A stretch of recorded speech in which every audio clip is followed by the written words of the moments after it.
And this is really a prime example of how the liberal mainstream media, and I guess even some of the non-corporate media like Midas Touch, are getting it wrong with MAHA. And I really think this is important. Well, a press conference linking Tylenol with autism. I did some research on Tylenol and autism, but if you do comb the medical literature, as I have, there are a lot of studies linking use of Tylenol type drugs, that is ones with acetaminophen during pregnancy, with neurodevelopmental disorders in newborns. And these disorders can include ADHD or attention deficit hyperactivity disorder and autism spectrum disorder.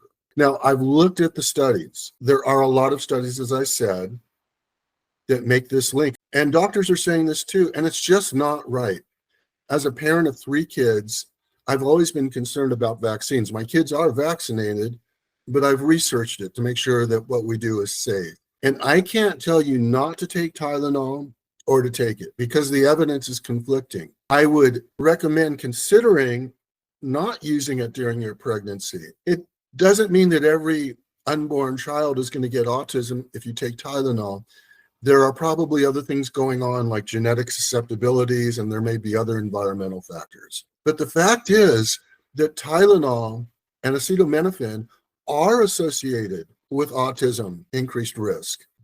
Often we don't get a direct cause and effect because to find cause and effect takes a lot of work using multiple models from zebrafish to rodents to test tube studies, all sorts of different ways of looking at the situation. But I would tell parents right now, be really careful about using Tylenol. And you may want to forego it if the pain isn't life-threatening and so discomfortable.